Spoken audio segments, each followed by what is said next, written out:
पार्वती मैया उन्हें मिली, उनको दंडवत प्रणाम किया, कहा माता सब कुशल तो है? कहा सब ठीक है।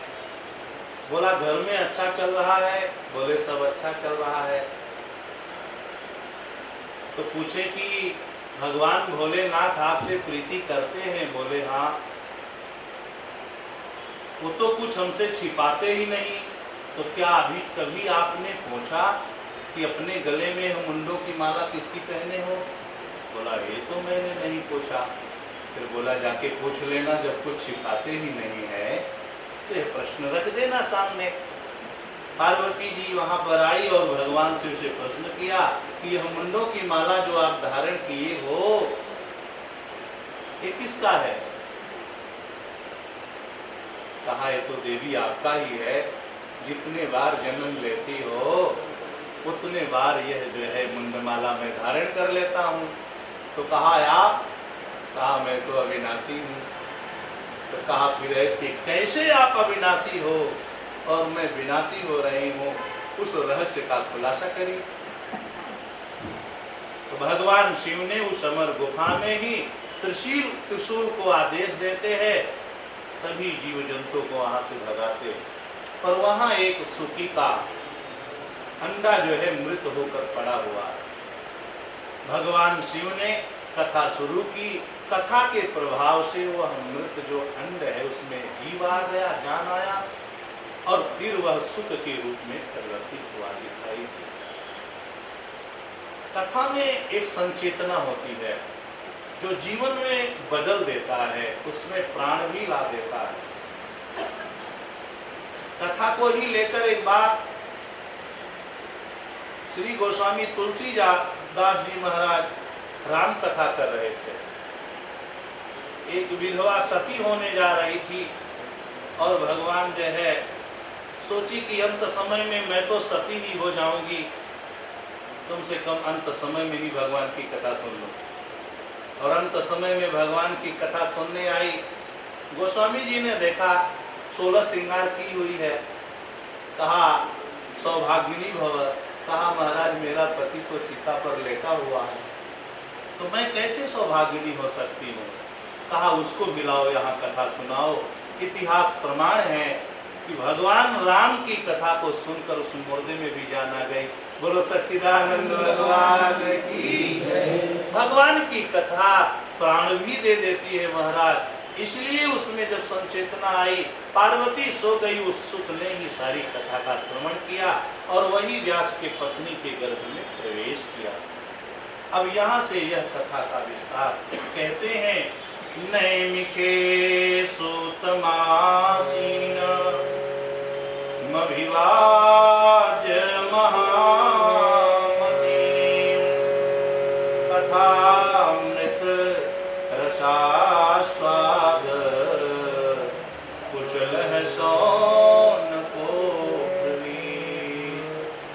नैमिक क्षेत्र उत्तर प्रदेश के सीतापुर जिला के अंदर एक नैमिषारण्य जंगल है। वहां पर 88,000 ब्रह्मवेता ऋषि 1000 वर्ष यज्ञ करने का, 1000 वर्ष भगवान की कथा श्रवण करने का संकल्प लेते हैं महाराज। नैमिक क्षेत्र, यह नैमिक क्षेत्र चुनने के पहले सारे ऋषिगण ब्रह्मा जी के पास जाते हैं और कहते हैं हमें बताओ कोई ऐसा स्थान जहाँ पर हम भगवान की कथा का श्रवण कर सकें और निर्विघ्न पूर्वक हमारा यह जो यज्ञ कार्य है यह पूर्ण हो जावे। और वहाँ पर जो है ब्रह्मा जी ने एक मनोमय चक्र दिया। कहा यह चक्र की गति जहाँ रुक जाएगी वहीं जो है स्थान इस यज्ञ के लिए और कथा के लिए, दोनों के लिए श्रेष्ठ होगा। मनोमय चक्र आगे आगे चल रहा है और पीछे पीछे सारे ऋषि जाकर उसी नैमिक क्षेत्र में वह चक्र गिर गया। निमि जो होता है ना, वो जो पहिया होती है उसकी धुरी को आगे वाले भाग को निमि कहते हैं। निमि शीर्ष, इसलिए वो हुआ नैमिषारण्य। जंगल में गिरा एक बात मैं कहूँ, कई लोग इस स्थान को लेकर भी कथा का विशेष महत्व कहते हैं, लेकिन मैं कहूँ मेरा मनोमय चक्र, मेरा निमिष मात्र अगर इस कथा के लिए अवरुद्ध हो रहा है, गति उसकी अवरुद्ध हो रही है, तब यहाँ की कथा सफल होगी। बोलो सच्चिदानंद भगवान की। आप निमिषारण्य में ही हो और आपका मनोमय चक्र कहीं दूसरे जगह यात्रा बना रहा है, तो फिर बताओ आप कथा श्रवण कैसे करोगे? इसलिए आपका निमिषारण्य खोजो। यह व्यासपीठ निवेदन करती है, अपने जीवन का निमिष आरण्य वही है जो मन की गति को रोकता है। हमारा मन जहाँ स्थिर हो निमिष मात्र के लिए भी, वह आपका निमिष आरण्य है और आप उस समय वहां कथा श्रवण कर सकते हैं। और यहाँ पर उन ऋषियों के ऐसे संकल्प से वहां श्री सूत जी पधारते हैं। सूत जी का वहां पर जो है चरण धो करके अर्घपात इत्यादि करके उन्हें गद्दी पर विराजमान करते हैं और कहते हैं, महाराज आप भगवान व्यास के कृपा पात्र हो, पुराणों को अच्छी तरह जानने वाले हो, महामती हो। महामती किसकी है? महामती उसे कहते हैं जिसकी मति भगवान के चरणों में लगती है। लेकिन ऐसे नहीं, भगवान के चरण के में जिसकी रति हो और यह रति और मति दोनों साथ होकर भगवान के चरणों में जब लग जाएगी, तब उसकी गति होगी। बोलो सच्चिदानंद भगवान की। महामती, जिसकी मति भगवान की कथा के श्रवण के लिए उत्सुक है महाराज, और कथा सुनने में कथा अमृत रसस्वाद कुशल, भगवान की कथा सुनने में सौनक जी कुशल है। 88,000 ब्रह्मवेता ऋषि है जो उस ब्रह्म को जानने वाले हैं, और उन ऋषियों में सबके मुखिया सौनक भी है। सूत जी छोटे जात के हैं महाराज, लेकिन सत्संग जीवन में किया है ना, इस सत्संग का ऐसा प्रभाव है कि सारे ऋषि ऋग्वेदी ब्राह्मण हैं। ये सौनक जी कौन? ऋग्वेदी ब्राह्मण, और यह भगवान की कथा सुनने के लिए तत्पर है। कहते हैं अज्ञान ध्वांत विध्वंस सूर्यकोटि समप्रभ सूताख्या हि कथा सारम मम कर्ण रसायनम। देखो, करोड़ों सूर्य के समान आपकी प्रभा है। देखो यहाँ पर करोड़ों सूर्य के समान, सूर्य में क्या है? सूर्य की प्रभा है, और यहाँ जो है सूत जी का प्रभाव है। संतों और ब्राह्मणों के मुखमंडल में आभा हुआ करती है, उनका मुख हर समय प्रसन्न रहता है, दिव्य रहता है, और वहां पर सूर्य भगवान की किरणों में जो प्रभा है वही सूत जी के वचन में प्रभाव है। इसलिए सूर्य जिस प्रकार से उदित होकर सारे संसार का अंधकार नाश कर देता है, ऐसे जन्म जन्मांतर से हमारे हृदय में जो अंधकार है वो करोड़ों सूर्य के समान आपके वचन हैं, और उससे हम श्रवण जब करेंगे तो मेरा हृदय जो है प्रकाशमय हो जाएगा। इसलिए उनसे प्रार्थना करते हैं और कहते हैं आप हमें कथा न सुनाइए, फिर कथा सारम, कथा का सार सुनाइए। क्यों? सतयुग में जो मनुष्य की आयु थी ना 1,00,000 वर्ष की, बोलो जय श्री राधे। और जब सतयुग के बाद त्रेता युग आया तो 10,000 वर्ष, और द्वापर युग में 1,000 वर्ष, और कलयुग में जीवेति शरदम सता लेकिन कौन जीता है जानते हो?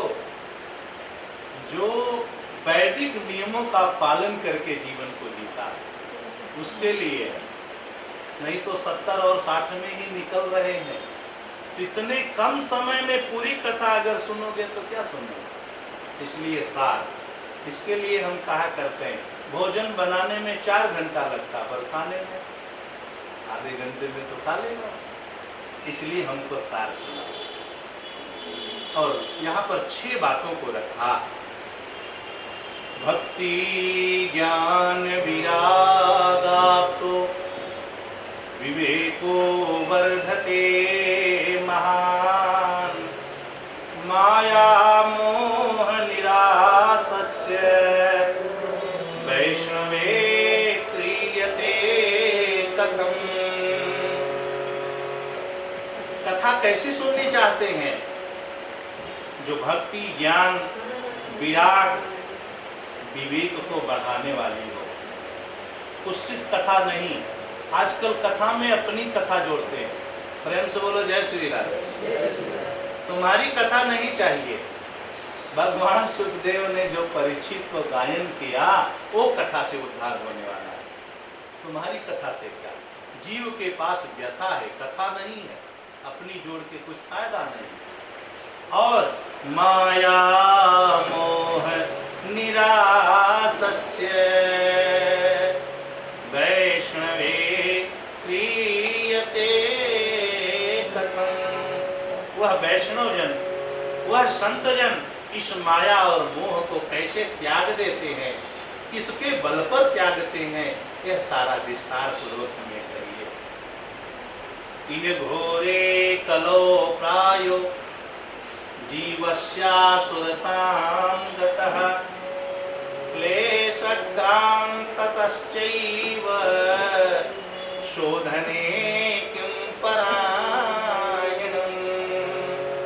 इस घोर कलयुग में सभी जीव दुखी हैं महाराज, और इस दुख का निदान कैसे होगा?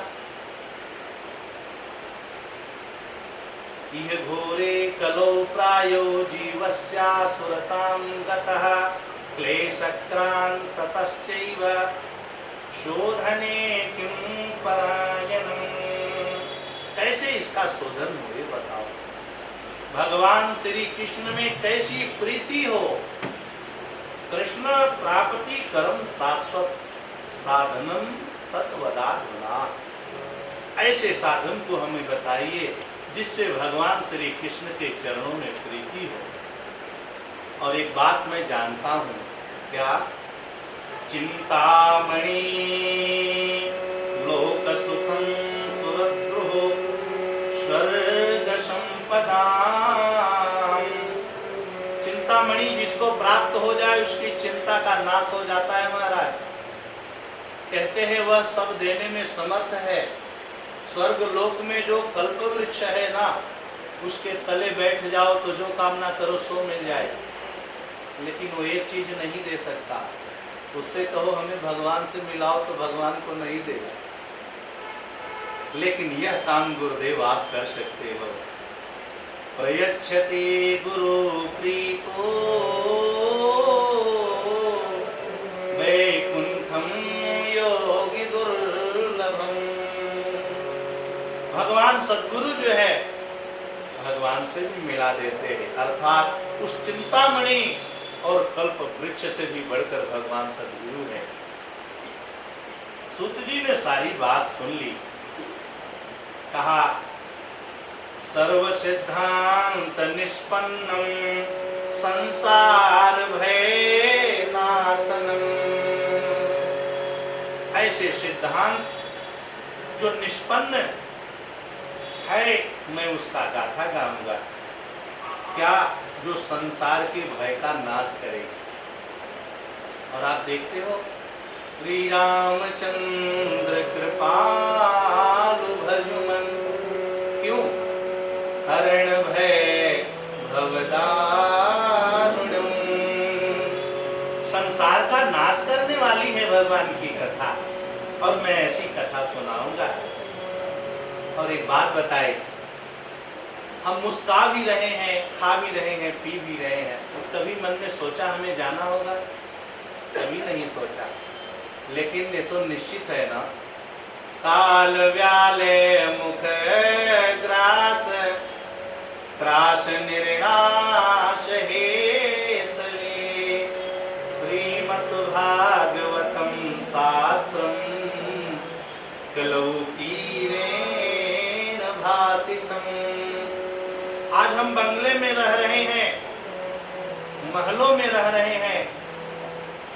सूत जी कहते हैं कैसे रह रहा है यह जीव?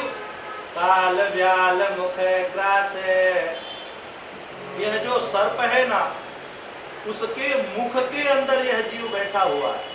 और वह सर्प क्या? वो काल रूपी ही सर्प है। और जब उसकी मौज आएगी, दोनों जबड़े को बंद कर लेगा, फिर नमो नारायण हो जाएगा। इतने पर भी यह नहीं सोच रहा है कि संसार में आए हैं तो मेरा लक्ष्य क्या है, हमें क्या करना चाहिए।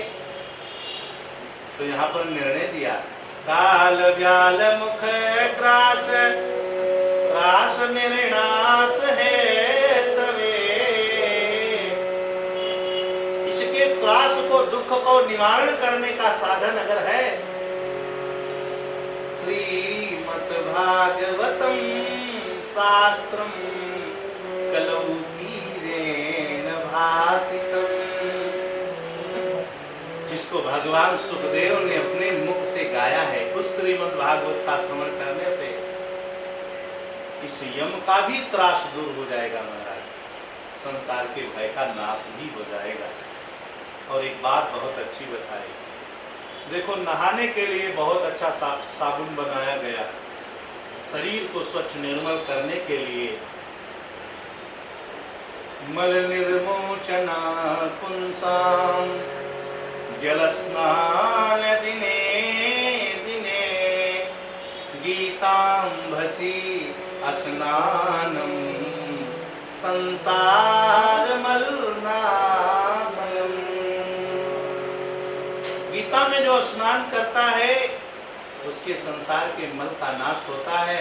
यहाँ पर श्री सूत जी शौनक जी को कह रहे हैं, हे तस्मात् परम किंचित् मनः शुद्ध्यो न विद्यते,